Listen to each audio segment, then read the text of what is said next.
Mind Gap Podcast.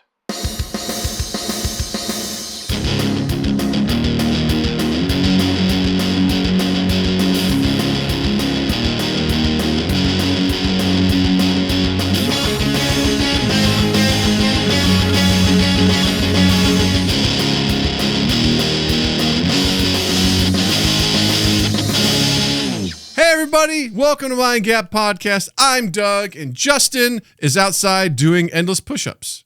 And he's just not going to stop until his pectorals burst. So joining him in his place, not joining him, taking his place, once again, is the mighty Noah Reno. Thank you for being back here with us, sir. Hello. No, he took my place. So like we traded. I was doing the push-ups, and now it's his turn. Yes, that's what it is. It's just someone always has to be doing push-ups or the world stops turning. It's the version of Atlas, I suppose, to some way straight. Well, you're pushing the world down. Yeah, pushing it down. Pushing it down instead of holding it up. That's right. Doing push downs, push ups. No, it's so great to have you back, man. It's great to be back. I'm so happy. In case felt like it was only 2 weeks ago. I know. In case someone wasn't listening 2 weeks ago, tell everyone about you, what you got going on, how they can find you. I'm called Gunchpot on the internet, and I make video game and Dragon Ball related contents and streaming things, and generally just like a Gen Z funny guy. Generally, Gen Z funny guy. That should be on a banner, on a business card that no one uses anymore. Turn it into a logo. I love it. Turn it into a logo. Animate it. Where can people find you? YouTube, Twitch, Blue Sky, Instagram, technically. I put the least amount of effort into everything that I post on Instagram, but everywhere else, super active. Any particular reason why stuff with Instagram? It's just like everybody's mean. Everybody's mean on Instagram. So whenever I post stuff on Instagram, people are like, sometimes videos do good, but people are the meanest on Instagram than on any other platform. So I'm like, fine, then you guys get the lowest effort. Yeah, I'm not going to give any fun thumbnails. My titles are just going to be as simple and as straightforward as I can possibly get them. No special edits, no special like effects via the Instagram Shorts editor or Reels editor or whatever it is, because they don't deserve it. They're dicks over there. Yeah, fuck them. You know what? Fuck 'em. I hate Instagram. Always have, always will. It never was my platform. Never will be. And I don't even have an account on there anymore. So. And even when I did, I had like 7 pictures of my photos dog that I post. Yeah. You know, I'm like, I don't need the world to see pictures of anything of me. So you all don't deserve that, and you all don't need that information. So, and then I was like, I barely went on there. So I was like, what's the point of this? This is all dumb. And also Meta sucks. Zuckerberg sucks. So many people sucks, but we're positive at this community. we're a positive bunch. And let's, kick things off. Noah, here is our icebreaker question for this episode.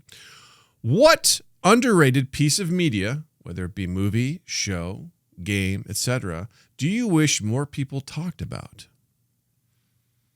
The movie August Rush comes to mind immediately. Okay. Fantastic movie. Early Freddie Highmore, last 10 years or so of Robin Williams. Just like a great movie, great soundtrack, some songs that I still like listen to this day, just on my main playlist. I don't skip them when they come on. Super essential film to my development too. Just like my want to create music and like create in general, came out of that piece. Super underrated. I don't really hear anybody talk about it ever. It's like a pretty low key sort of production, but great film. Very cool. Didn't see that one coming, and that's why it was fun to ask. Because I'm like, or Sonic the Hedgehog. I feel like what's in your bailiwick? And I'm like, I didn't expect August Rush, so that's really cool. That's fun. For me, it would be the movie Predestination. It is if you're a diehard fan of the podcast, Justin and I did a whole episode on it many, many years ago, where we introduced the episode and then we hit pause on the recording. We watched the movie, and then we came back and we discussed it. So, but I think it was recommended to me from my brother. It came out in 2015. It's a very indie film, but it's got Ethan Hawke. It's got Sarah Snook in it, and it's a very fun, mind-bending film, and it's one of my favorite films, and I feel like no one's ever talking about it, and it's totally underrated and awesome and fun. So, I've never even heard of such a thing. You and your movie crew would love this. This would be a fun movie for you all to watch. So I'll keep it in mind. I own it and I love it, and it's a fun movie, and I can't recommend it enough. So y'all, if y'all sleeping on Predestination, what are y'all doing? Get up. Predestination can still get you pregnant. True. It's true. Very true. You have no idea how true that is, Noah. You have no idea how true that is, my friend. Speaking to my bones. Speaking to my soul, brother. Very cool. Well, you know what? We're just gonna get anything else. Is there anything else that you wish people knew or like we're talking about? There's definitely some games. More recently, there's like Dungeon Crawler, which is like a roguelike. Like you play as a claw machine, and like you have to grab stuff out of the claw machine to defeat all the enemies in this dungeon. It's just like a really cool indie game that came out around the same time as Balatro. Which everybody was talking about that, and nobody is talking about this game. But there's other games from like the PS1, PS2 era. I was a big like platformer guy, Glover being one of them. Glover, classic PlayStation platformer. I've gone back to it because it was released recently, re-released recently. Terrible game, horrible game. But I have such fond memories of it that like it's still just an essential piece of my childhood. Like. Not super popular either. Like just one of those games that I had for some reason. I don't even know where it came from, but it was just there. Sure. And I'd play. There's so many of those games time. Growing up. Like I wondered how my mom decided to buy my brother and I certain games where I'm like, man, the 80s, man. I remember this game, Ikari Warriors. Like essentially the whole premise is that you are, I don't know, fighting off military guys in the jungle. I'm like, this has got to be some Reagan era political bullshit. Like. Whatever, but you're just like shooting shit, throwing grenades and whatever. And everyone was like, yeah, this is good. Yeah, you should be doing this. Yeah. You should be enjoying this game. I'm like, okay, I guess. Yeah, Rambo was a Nintendo game you could play as a child. I don't remember much about it, but it was insane. But I remember there was a character that would just like, an enemy you'd fight. It was just like swinging something. And I went to like, I don't know, kindergarten or something. I go, let's play Rambo. And I was like telling all the kids that, basically trying to describe how to play the game. And, I was playing this character and it was a religious preschool. So like they called my parents and they're like, your son's playing this game and it sounds very violent. And I don't know. I don't think it's the right thing for what kids should be doing here. And I was like, okay. So, yeah. So even back then you had stuff that was inappropriate for kids. I argue it's worse now, but what are you going to do? What are you gonna do? It's just life. Yeah. So fun stuff. So I had Rambo, Ikari Warriors. You had Glover. Same thing. At the end of the day. Yeah, exact same thing. Where's that glove going? Where has it been? But speaking of stuff, all those balls. That's childhood. Gotta do it. You gotta be protected. You don't want to catch whatever is on those balls. You gotta glove up, baby. Speaking of childhood fun stuff, today's episode is all about taking our nostalgia and turning it into horror. What we're doing today is taking childhood board games and reimagining them as horror films. So get ready and get your mind going because this is going to be fun. So many childhood games to choose from. I think there's the classics. I'm sure there's more that I haven't even played, but I thought of a few here that I thought would be fun to just reimagine as some horror films, starting with the classic Candyland. Candyland, if you've never played it, is a dumb game. It is a dumb game, and I hated playing it with Natalie. It's just purely random. There's no strategy, which is like, for kids games. It is what it is, right? But I don't feel like you learn much from it. Maybe you learn colors, I guess, because you flip over the tiles. There's infinitely better games you can play than Candyland that can teach you things that involve. We have this game called Hoot Owl Hoot, which is way better version of Candyland that actually has some strategy involved with it. Candyland's like, I turn over this tile, I go here. Ta-da! It's dumb. Anyway, what do you think about Candyland? I didn't really ever love Candyland that much. I definitely was like, if it was there and people were playing it, I would play it. But yeah, I don't know. It is kind of cool conceptually. I mean, they have all of the cool like mascot characters. They're all very like McDonald's coded. Yeah. Kind of played into that pantheon. And so I think though the game itself is maybe one that I'm fine if I never play again. It is like, I think there's maybe some potential there for an on-screen adaptation. Like, are you talking about horror or just like some greedy fuck's going to be like, we're going to make a Candyland movie? Well, I mean, I think both. I mean, I think that like most of the time, a lot of where my mind goes immediately when I'm thinking like horror movies, I am thinking, okay, this property has entered the public domain and we're going to do like a copy paste. One monster from The Thing. It's going to be like hyper edgy. It's going to be hyper whatever. But like with Candyland, you have so many monsters. And I think that where my mind goes immediately, is the one episode of Adventure Time where Finn gets concussed and he wakes up and there's this like weird deer running around.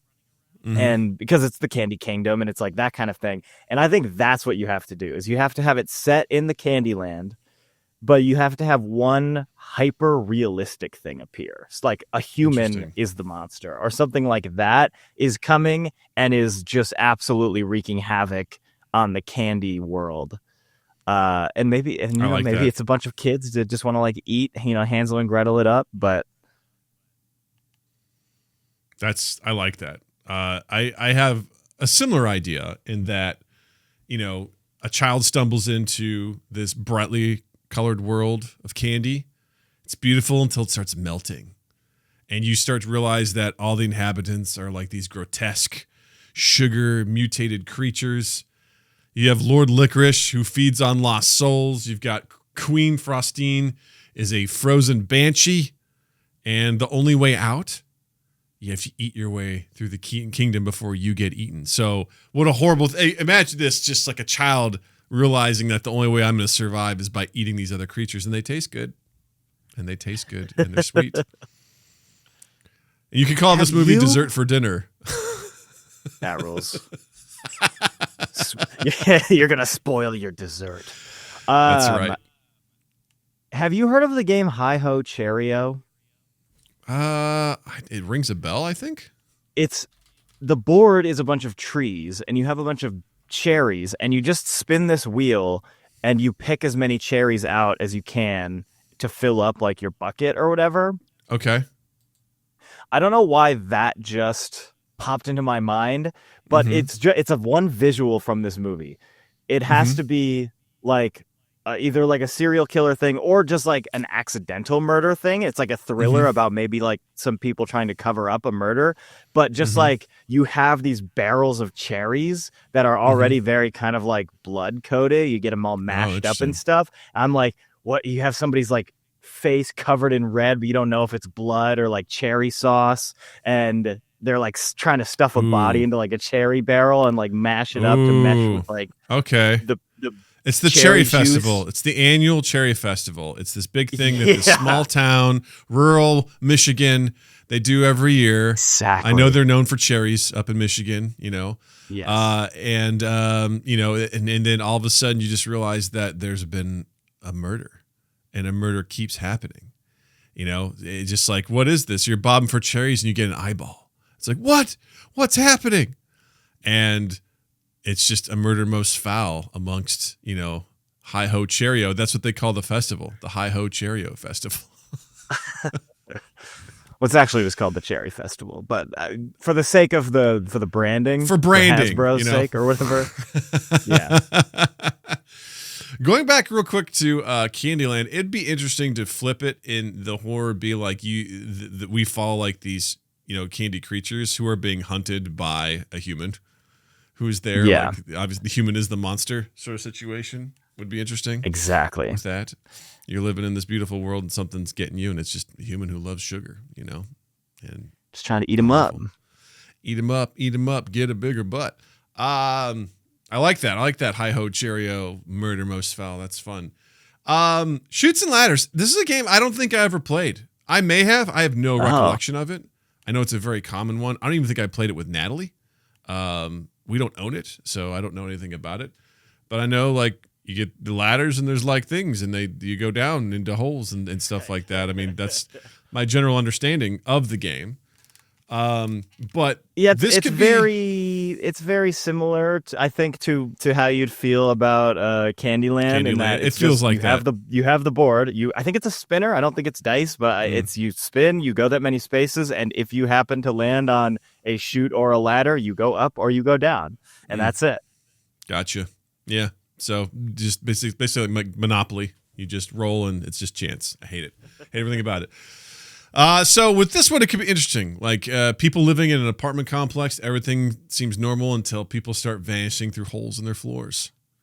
Ladders go up, the chutes go way down into the basement. That is a amazing log line. It's right? like you climb the ladders up, but the chutes go down, way down into a basement labyrinth where there's something ancient, like a Cthulhu-like God exists to terrorize people. Like you think of the movie like The Void. I don't know if you've ever seen that.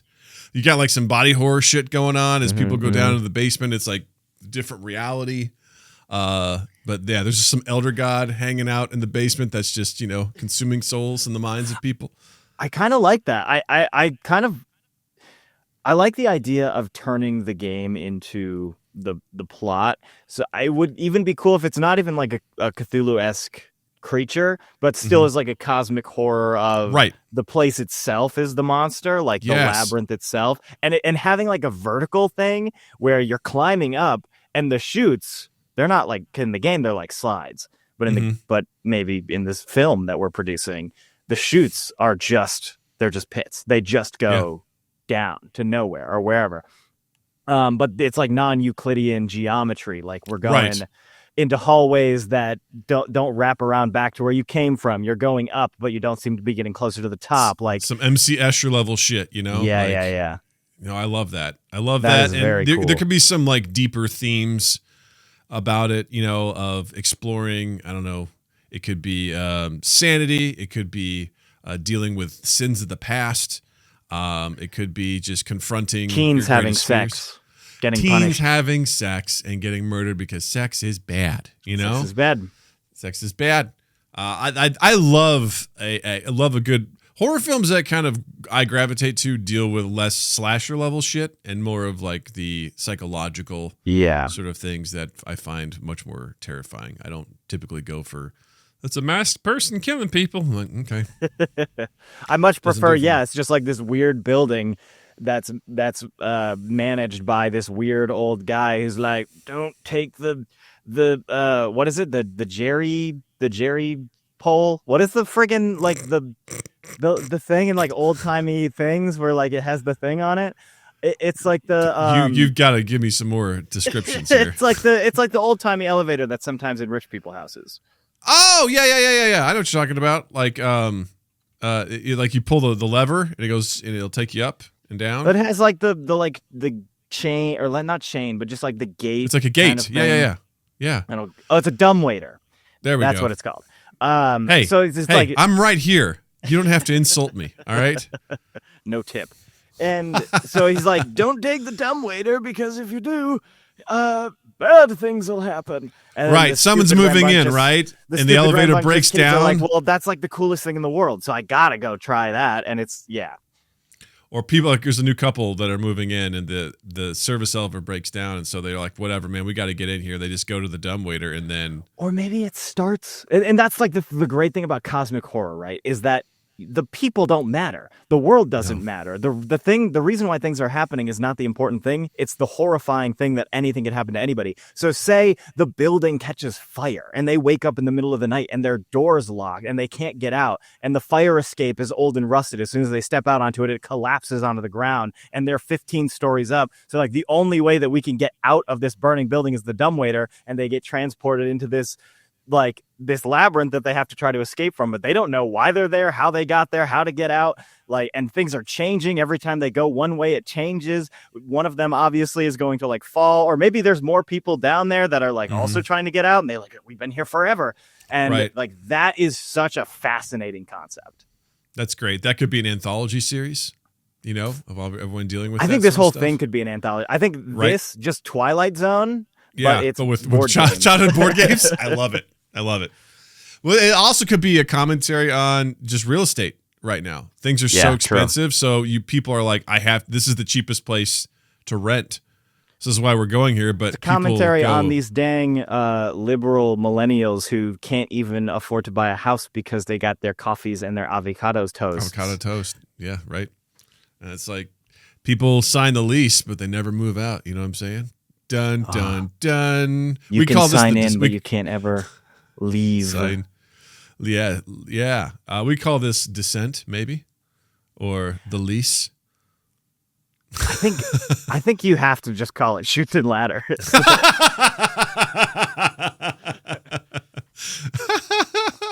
I love it. Another classic game, Operation. Absolute classic. Honestly, I remember the commercials very vividly. We never owned it, and I think I only legitimately played it once. But I'm very familiar with the game. I don't know how anyone couldn't be familiar with the game. It's a pop culture phenomenon. The marketing on that was just top notch.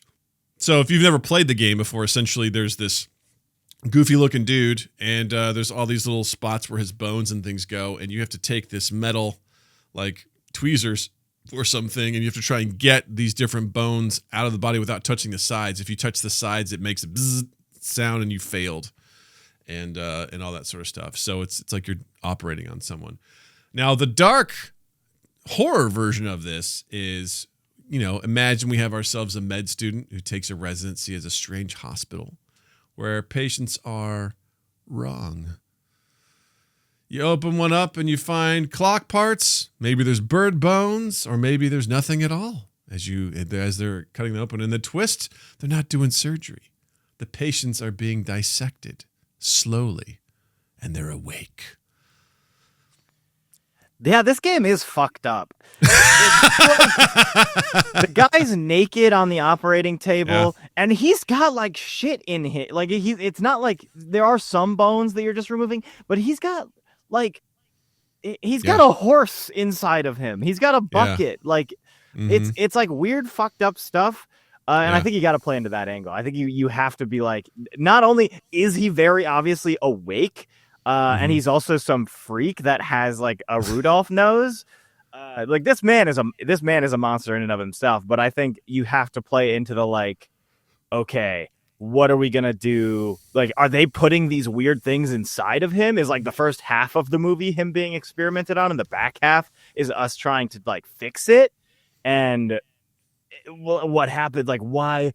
We got to explore the zapping mechanic. What is that? Is he a demigod? Is it a trap? Is it a saw trap type deal?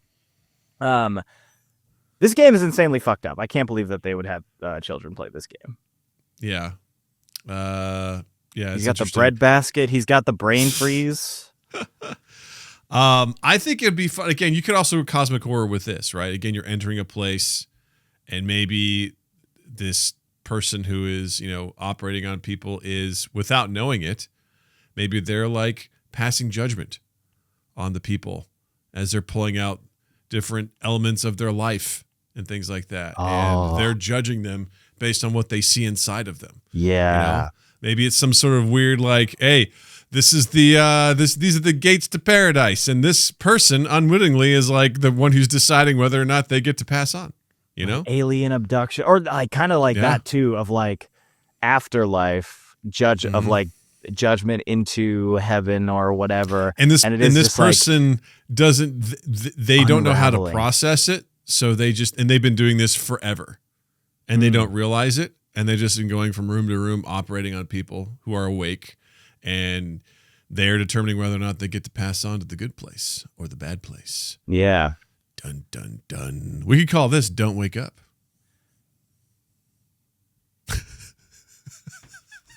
Yeah. Why? Why are we calling it that? Or, well, I think it's like, Let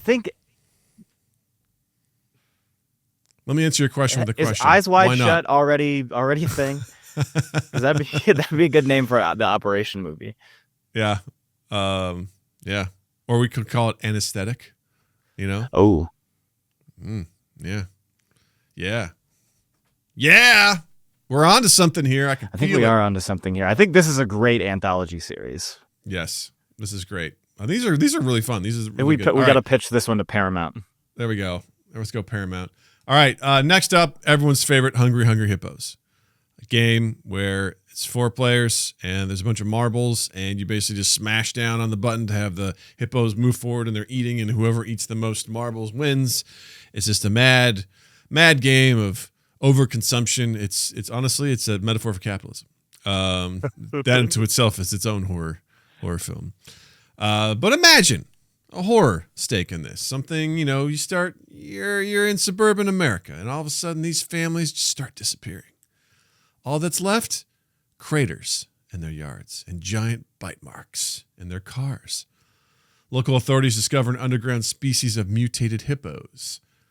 They move fast, they don't stop, and they're always hungry. Dun, dun, dun.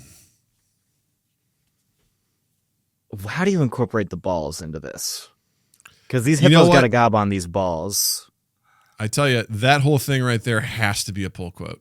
That has to be a new T-shirt. Is how do we incorporate the balls into this? I don't know, man. That's just gold, is what that is. I have to be so honest. There's a podcast I used to listen to. It's no longer in production. Called Story Break, and they covered. The show was like just making movies out of random, like writing random movie scripts about various things. And Hungry Hippos is one of the things that they did do. Nice. So I'm having a hard time separating any other idea than that. And I don't want to give another podcast any more cred. So yeah, I mean, if I'm thinking about like the balls are us, like if people are the balls and the hippos are going to be eating us, then that's scary. That's really scary. So how do we invoke that emotion, right? How do you make the balls the thing that people want to win? How do you make the balls the hero? Or maybe let's flip this. What if we're following the hippos and they have to eat a certain number of souls to move on? I'm in a very particular lane on all of these. Yeah. They're in purgatory. If the hippos can, I think if there might be an angle where you are following the hippos, and I think that maybe they're just normal hippos. Maybe it's more nature documentary-esque, but the balls are these aliens that are coming to Earth to invade, and these normal, regular Earth hippos, for some reason, like they release a pheromone or something that just makes the hippos attracted to the balls, and they want to have them, and they start acting erratically and going crazy and like doing weird things that hippos don't normally do in any attempt to get some of these balls in their mouths. I love this. I love everything you're saying. And I feel like this could be the adult version of the movie that comes out.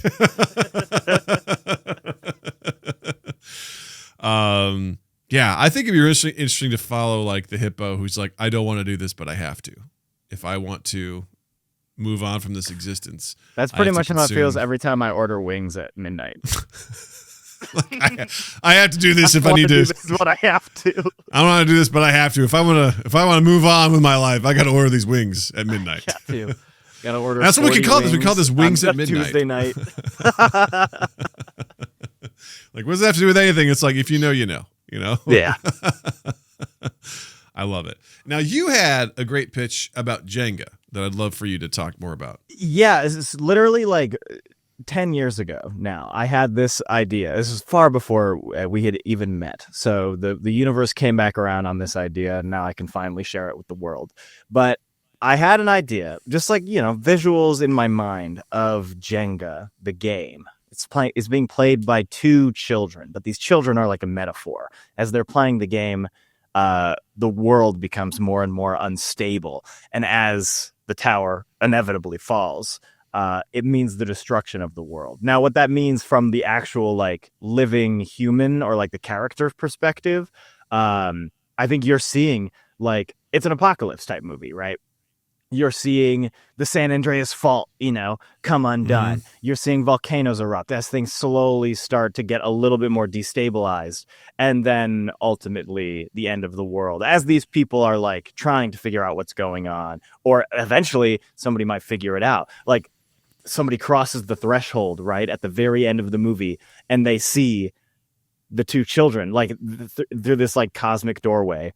They see these two children just sitting in this empty room playing Jenga, and the tower falls and the movie ends and it's left ambiguous, But we all know. We all know. That's been something that's been on my mind for a very long time. And I just, if I ever had the money, that's what I'd do. That's what I'd do with it. Yeah. It's the idea that God is just two kids playing a game and we are on the receiving end of that game. God, I wish it would end. Finish the game already, man. Jesus Christ. Take your turn. That would make a great, I think, Love, Death, and Robots episode. Right. It'd be a great one of just that animated. Stuff yes. It'd be really, really cool. I like that concept of that. Because there was something that was sort of similar in the Secret Level series. Which one was it? I can't remember. I'm gonna find it real quick here. It was I think it was Honor of Kings, The Way of All Things. Did you watch that series? I did not. Highly recommend it. Some episodes are better than others, kind of like Love, Death, and Robots, made by the same person who did Love, Death, and Robots. But that one's very interesting. It's based on a game I've never played before, but essentially an orphan prodigy challenges the all-knowing artificial intelligence that rules the city. And as they're sort of playing a game, you're seeing that the city is reacting to what they're doing. And it's very interesting, very cool, mind-bending sort of thing. So very similar sort of concept, but this could be more horror-related. Sounds in that cool. regard. Yeah, it's very cool. I definitely recommend that series. Like I said, some of them are like, I'll never watch that one again. But there's others I've repeatedly watched that are really, really good that I highly recommend. Cool. All right, you have Twister on here. Give me your pitch for I did put Twister on there. That was, I was like, well, if you're going to talk about horror movies, and again, when it comes to like stuff like that, I'm kind of with you. I immediately just go to like Saw. Is my baseline. Like it's very easy to go Saw with. It's very easy to go Saw, but I think Twister is the one that lends itself to that the most because I think it could be the most visually interesting. Jesus Christ! If you have like an hour-long like Twister horror movie, and it's the same game of Twister that is just getting progressively more and more fucked up as they are contorting and bending around each other. That's all I have for that. I just figured it's just imagine fun. Like you put your hand on one of those like circles, but then like your hand goes into something. Like it's like a pit of spiders. I was thinking, what if like the circle moves on the board and like it takes your hand with it? Ooh, right. Yeah, no, there could be all sorts of stuff where you have to stay in that position and there's like lasers and shit, that are like coming down. You have to stay there because if you get out of that position, then you get, lasered or whatever. Yeah. But I think by the end, you have to basically just have like a contorted mass of flesh and like people, like it has to just be like a human centipede by the end of it. That makes sense to me. I don't know why, but it does. I'm like, yeah, by the end of it, it's, we're all playing this game. Again, I'm thinking just the metaphors for life is just like we're all just meshed together in this abomination, this amalgamation of flesh, and we're just trying to survive. And I think it's the one consciousness, man. We're all. I think it's referred to as the one meatball. We're all one big meatball. Yes, the one meatball. The one big meatball getting gobbed down by hippos. Bottom hippos. Their goal is to get that one big meatball. You gotta get that one big meatball, brother. I tell you what. I tell you what. I'll tell you what. Ticket to Ride. This one I feel like lends itself to something really fun. Tell me your thoughts on this. Murder on the Orient Express. Oh, we can do better than that. Yeah. I think Ghost Train. If you're doing a Ticket to Ride situation, you have to. I think you have to take the game literally. Like, because by the time you get done with a game of Ticket to Ride, the board is covered in like the tracks and the different things that you've laid down. I think you have to maybe even make it a little bit Tron-esque, where the trains are running over each other and they're running through each other, and like it's. Maybe we go the labyrinth angle again, where like as the trains are crossing paths, you're trying to find a way out as they're moving around. It's like, and it's like a nationwide thing, like and the trains are filled with all sorts of shit. You know what I mean? They got to, and every train car's got to have like a monster in it or something. Yeah. And you got to ride to certain spots to get where you want to go. So you got. But there could be some fun ones, and like I think. Oh, that's it. I think you have to make it a survival like esque thing. So maybe one of them is like filled with bobcats or something, but then another one is filled with like guns, and then another one is filled with like sick Ren Fair like turkey legs. And so it's just a random another one lottery. Has just a gelatinous cube in it, that's slowly moving towards you, So it's just you have a group of survivors that are trying to find their way around this mangled like it's a Squid Game sort country. of thing, where people are like volunteering for this, to see if they can survive the Ticket to Ride. And I think you got to call it Train Country. Train. Welcome to Train Country, and it's hosted by Mr. Beast. Yeah, and Giancarlo Esposito is going to play the villain. There you go. Of course he is, because why not? A new role for him. Well, you get him something out of his comfort zone, He's going to be cold and calculating, though. Yes, of course. Because otherwise, we got to give him something to work with. All right, tell me about this Cooties board game. I've never heard of this. Okay, so Cooties is another strange game, wherein you build little bugs. You create these little bugs, and I think that in and of itself is an interesting premise for like a horror movie. Maybe territory that's been tread before, but like what hasn't? So I think there's just a really cool way that you could go about like piecing together a creature and then unleashing it on the world, or like you maybe doing battles because everybody at the table is like making one. And you're trying to make it like goofy, or you're trying to make it like there's not really any end goal. You're just kind of making them. But I think that is where you go with that. Maybe like Cronenberg-y, like you're just sending out creatures into the world that you've created that are just like these horrible bug monsters. Wow. I like that. That's good. I'll do an honorable mention here. Mastermind. I feel like that also lends itself to something Saw related, or you're trying to decode something or find something before something bad happens. That could be interesting. So lots of good stuff. Let us know, what are some movies or board games you'd love to see that you think would make a really good horror film, and give us your pitch. Check the link in the description for links to our Discord. Also, youtube.com/mindgappodcast. Leave a comment. Let us know what you think. We'd love to hear about that. Speaking of what we'd love to hear, let's hear from the Discord community with their thoughts on some things that they feel like could make really good horror films. Starting with Seth, who said Monopoly is basically how every millennial has to go through life, except we're not the players. We're just the folks playing the ever-increasing rent as we go around the board. Not just millennials, but now it's all of us. Maybe more dystopian than horror. So, yeah, I think if you were to make a Monopoly movie, you would absolutely have to go the angle of nobody wants to be here. It is, in fact, a horrible experience. Terrible things just happen out of nowhere. And by the end of it, everyone is worse off. Yeah, agreed. Because it's a metaphor for capitalism. It's a euphemism for capitalism. Yeah.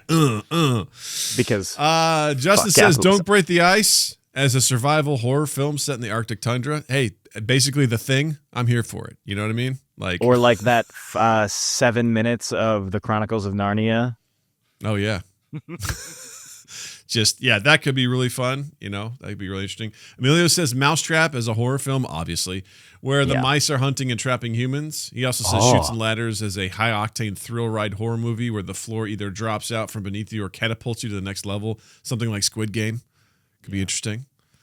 Jared wrote Scattergories, having to solve word puzzles before the timer goes off. I don't know how that's a horror film. That just sounds like the game. You blow up. Yeah, if you don't get it, you done blowed up. Seth wrote a wonderful monologue in the voice of Werner Herzog that talked about Hungry Hungry Hippos, but I don't want to attempt to do a Werner Herzog accent, but it was really good. Head to our Discord to check out what he wrote. It was really, really fun. It's good stuff. And if you want to join us and contribute to these little podcast segments, just hit up the link in our Discord, or a link in our description to our Discord. The general podcast discussion, we're posting stuff in there, and people can share their thoughts and end up in the podcast every week. You can do it. Last thing on the list here before we get to our game is the franchise treatment. Which board game would make the best horror franchise? I feel like a lot of what we covered so far definitely could fit that bill for a franchise. I threw Monopoly in here because I thought of this as an anthology series where everything's connected through a villain known as the Landlord, who finds unique ways to terrorize tenants of different buildings. Rich or poor, the landlord collects payment one way or another. So the idea that, people have to rent from this character, and each episode is we watch someone who just basically gets terrorized by this person. It can't just be like, it could be situations where maybe there's some episodes where they're very present, and there's other times where they're just kind of loosely in the background, but we know that the landlord is pulling the strings. They have oil paintings of himself like all over the properties. Right. There's something like that where there's just this person is present, or there's like a cameo or an Easter egg alluding to them, but they're the ones there that are causing havoc in people's homes, whether it's, I don't know, it could be something very cerebral, it could be something very literal. It could be like punishment, for people who are bad. Again, just doesn't. What I like about the idea of this with Monopoly is like, no matter what, this thing's got your number. Yeah, and I think money doesn't matter. You got to do like it's a low income housing thing, and this guy's giving out like rent for free for like whatever, but you have to do favors for him, or you have to like do whatever, or it's like super cheap. It's like dirt cheap, but because it's low income, or it's people that are maybe on hardships, even if it's like $100 a month, maybe some people are just that down on their luck that they can't even pay that. And it's just like, yeah, I could see that going. Like, I could see that being like a Fargo angle. Yeah. It could also be like a Needful Things by Stephen King sort of situation where this person is able to provide you what you need, but at a cost. Yeah. And, and what I like about this is this could be something like, oh, this is a great like retail space on a very prominent strip, right, in the city. So it's very wealthy, but those people also will suffer at the hands of the landlords, because the landlord owns all sorts of property all over the place. And the rent is due, baby. So that could be fun. Life, another classic game that I always got frustrated with at the end of the game. I remember there was like this horrible loop. You went around to try and get to the good spot. But you can make this something along the lines of people making seemingly innocent choices throughout their life, but they all end up in the haunted retirement home where they live in purgatory. So whatever all these choices that they do, they ultimately just go to the same place, I think you could even do like, if you do a season of the Game of Life, I almost think you do a Game of Life every episode. Like every episode is going to end in a very similar way, like a monster of the week, but it's like, how did these people go through their lives? Doesn't matter. It ends the same way. Right. And I also like that one to me is like, there is no God. You're all going to the same place. The haunted retirement home. But I was good. Doesn't matter. You're here. This is where you end up. Sucks to be you. And last but not least, Clue. Clue's already basically a horror movie. Add ghosts, add time loops, and then, of course, add Tim Curry. And you got yourself a wonderful franchise of Clue films. Yeah, pretty much. And Tim Curry just shows up in all of them. I do think maybe that Hi-Ho Cherrio pitch could maybe work better as a long-term like serial detective thriller. Yeah. That could be cool too. That could be really cool. I'm down for that. I hear that. I'm feeling it. I'm feeling it. Nice. Well, that was fun. I love trying to take spins on these kinds of things. It's always fun to take something like you mentioned out of the gate, like it's really simple to take something that's went into public domain and be like, and now it's a slasher film. But if you can find a creative way to go about it, take something that is, well, it's no different than something being like, we're going to make a movie based on a board game. And you're like, okay, how are you going to do Battleship? You know? You got battleships. You got, was it Vin Diesel or who was it in that? It was a guy who was unfortunately in 2 films he was in, it was a terrible flop for Disney. It was about, Mars, guy, Earthling goes to Mars and beats ass. I can't remember John Carter? Name. John Carter. The guy who played John Carter was also in Battleship. It was like back-to-back stinkers for him. And it was like, damn. Rihanna was in Battleship too. So, you know, not the sequel. I don't know if there is a sequel, but she's also I think maybe I'm thinking of the Meg.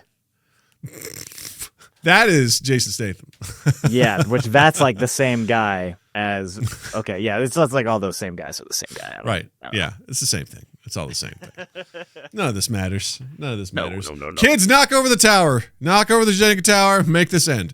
All right. So with Noah being here, what I like doing is doing a unique game for him because he's like, hey, man, you're older than me by a lot, and I don't like trying guessing movies that you know. And I'm like, that's fair. So let's do something fun. Last time we did factor bullshit. This time we're going to be doing a game called Patch Notes, Real Life Edition. Basically how this is going to work is we're rolling out some very important changes in our reality, in which we're calling it patch notes. So we're going to pretend that life is one giant video game because it is. It is. And I'm going to read out some fake patch notes. Noah is going to either defend the change of the patch notes like a game developer, or he's going to rip it to shreds like a salty Reddit guy. That's the crux of this. So we'll see how this goes. We'll see if Noah's like, yeah, I'm here for this. I'm here for the nerf. I'm here for the buff. And we'll kind of go for it. You ready, Noah? Heard. Yes, Chef. Let's go. Okay, here we go. Patch 3.0.7. We're nerfing caffeine. Energy boosts now only last 2 hours instead of 6. Oh, that's interesting, right? Okay. So, no, that sucks. That's terrible. I think that if you are going to lessen the effect of caffeine in that way, in particular, you're only adding to the corporate like capital of the sale of caffeine, because then they're going to go all in on like, you got to sell more caffeine or higher doses of caffeine, or like at the end of the day, companies that sell caffeine products are going to make more money, and I am not into that. At first, I was like, okay, caffeine is like kind of a drug. So I'm like, well, getting people off of caffeine, getting like a more natural approach to life and not having to be all hopped up all the time, I think is valid. But I think you're going to get the opposite effect if you still have caffeine, but in a lesser effect. People are going to chase that effect greater and consume more of it to counteract that. And I think that's a bad thing. That's fair. We just felt that the coffee meta was a little too strong, so we thought we'd try to break it up a little bit with a little bit. It is OP. It is OP, but you know, it makes the game. We hear you, and we're taking into consideration. All right, here we go. Patch 4.1.2. We've buffed dogs. They can now understand basic English commands and reply via tail wag Morse code. Can they not already understand basic human command, like without being trained to do so? Yes, the resting state is they understand those basic commands. Yeah, I think that's fine. You think it's fine? I think that's fine. I think it does. You have to. I think there's some maybe good potential to come out of that, because if they can communicate back in a clear method, being Morse code, that is still a line of communication. They can still tell you what they're thinking. If you haven't actually updated the dog's mind to be able to process the world differently, it's still probably just going to be like food bark, gotta go shit, scratch now. Yeah. But that still is like a line of communication that will maybe have a positive effect on breeders and like dog fighting rings and like the more unethical like animal treatment that happens. Or you got to take the dog to the vet, and the vet's like, "Hey, what's wrong with you?" You know, can they try to communicate and let them know? You say my tummy hurt. Yeah, right. Yeah, my poo poo go fire. You know, like. You know. I think that's great. I think that's a good update. I said any chance you can to communicate with animals. I think that's a good thing. That's a good thing. All right, here we go. Patch 9.0.0. NPC small talk reduced by 40%. Baristas, barbers, and bartenders now default to dialogue-free. Busy day? Ooh. Oh, I'm sorry, the dialogue tree. Busy day? That's interesting because I'm there for some of those, but I'm not there for others. Sometimes if you have a very charismatic waiter or something, I'm like, okay, sure, let's chat. Let's share a joke or something. Barista or like cashier checkout at like a store, never talk to me. But barber, that's like culture. Like having like the barber conversations is literally like ingrained into American culture. So yeah, what are those conversations is like? Interesting. I wouldn't know.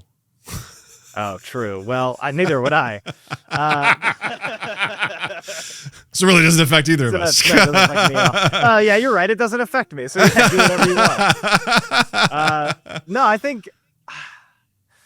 think that less human interaction is a bad thing. As much as I don't like interacting with other people so much, and I do think that my day-to-day interactions with people tend to be on the I don't want to do this to negative end, I do think that interacting with people in the world is good and socializing is a good thing.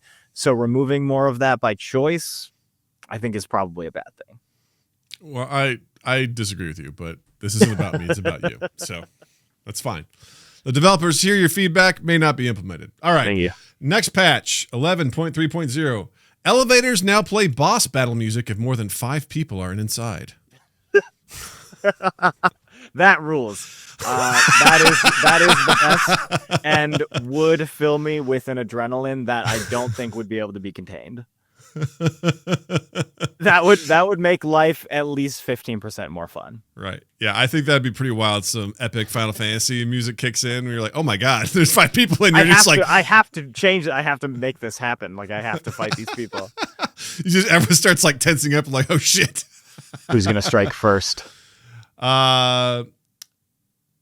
Cool. Here we go. Patch 12.0.9. All vending machines now offer a random loot box in addition to snacks.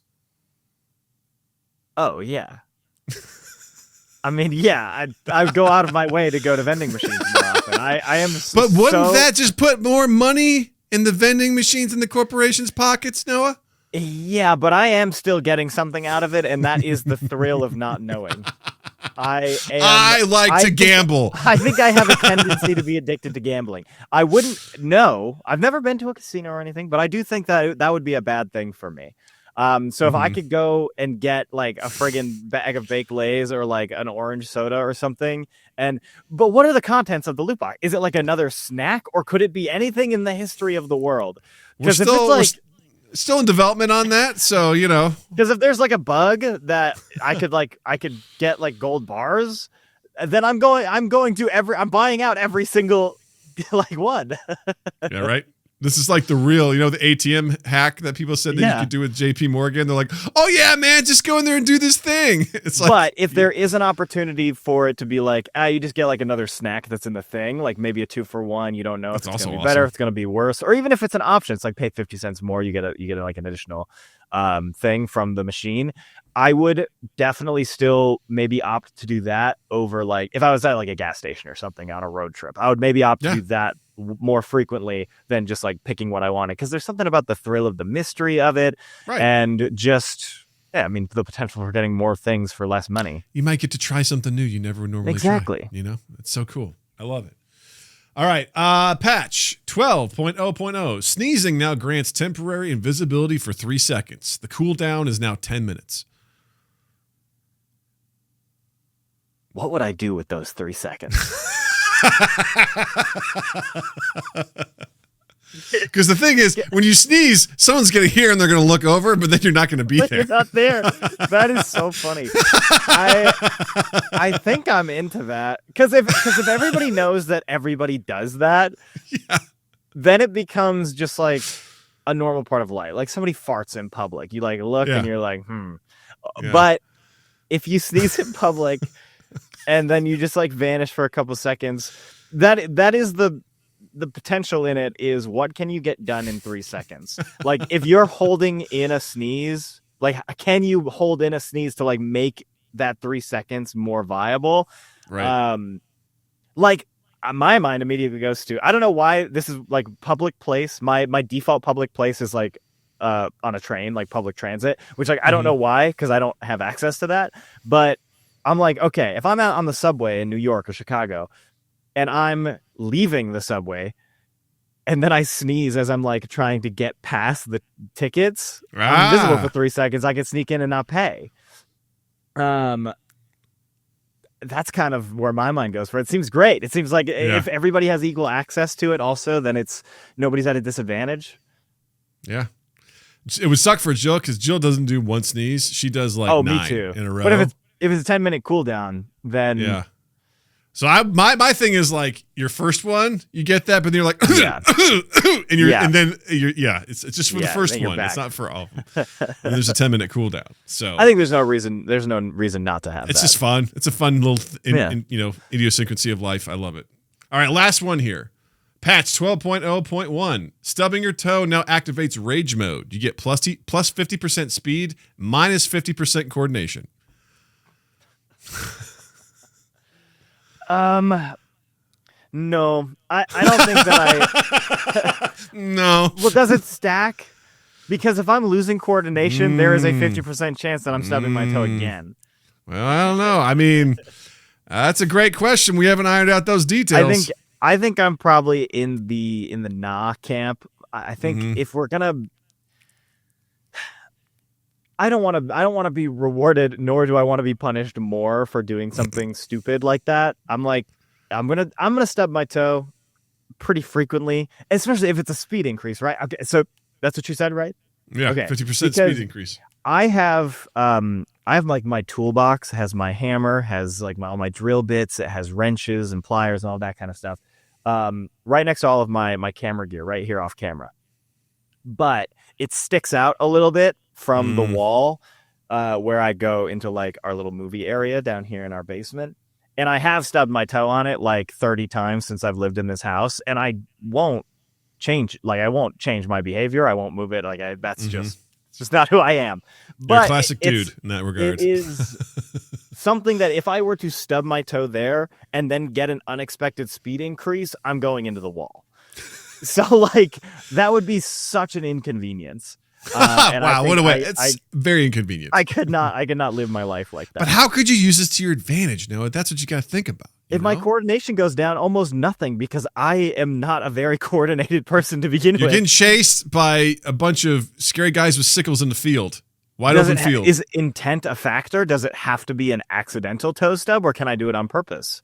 I don't know, man. Because if intent is a factor, then I could maybe see, okay, I'm in a chase, I'll do it on purpose. But if it's not, and if I go and stub my toe, and I'm just now with a stubbed toe, and it hurts, and there's three people coming after me, you turn Sonic the Hedgehog, then it sucks. Wow! Awesome. Thank you for playing this.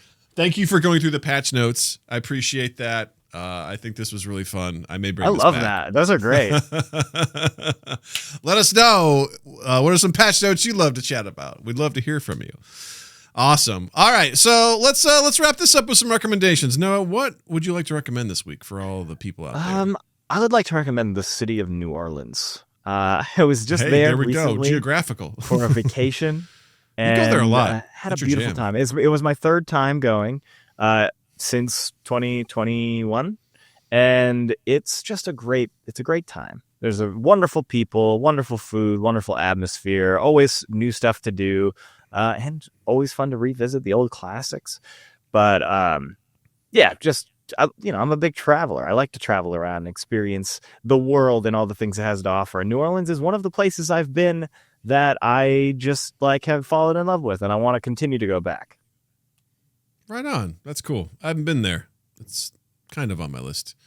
The state of Louisiana, it's a little off-putting to me. But, hey, it's all good, man. It's all good. This week, I'm going to recommend Andor Season 2. I finished it, and I thought I was over Star Wars. I kind of felt like I was neutral at best towards it. And this that whole show, Season 1 and Season 2, phenomenal. Just top-notch show. So well done. No Jedi in it. It's just basically how the world is operating prior to Episode 4. Basically, this series leads right into Rogue One. Yep. And it's about everything that the average people are doing, and you get to see the oppressiveness of the Empire, is how they're pulling the strings to do what they want to do, and so well done, just top-notch cinematography, music, everything. It's fantastic. The acting is great, and it's wonderful. So take it from a guy who's kind of over Star Wars, fucking loved it. So check it out. I recommend watching that show and then immediately watching Rogue One. It's just like, it's wonderful. Chef's kiss. So check that out. Well, Noah, thank you so much for joining me on this journey once again. It's always good to have you here, buddy. Before we sign off here, again, where can people find you? I am at Gunchpot on all platforms, gunchpot.bluesky.com on Blue Sky. And that's it. Hell yeah. For us, please, for MindGap, please check us out, youtube.com/MindGap podcast. Hit the like and subscribe button, leave a comment. All those are free ways to support us that help us tremendously. So please do that. If you're listening to this, audio platforms, anywhere you hear your podcast, please leave a review, leave us 5 stars. We'd really appreciate it. And then share us around with somebody. If it's an episode, if it's a clip or something like that, just share it to somebody because we'd love to grow the audience. And of course, check the link in the description for links to our Discord, to our Patreon, to our merch at Redbubble, and support us. We'd just eternally appreciate it. And with that, I will say, Noah, thank you. Doug, thank you. Listeners, viewers, thank you. And you all have a dandy fucking week. Mind Gap Podcast.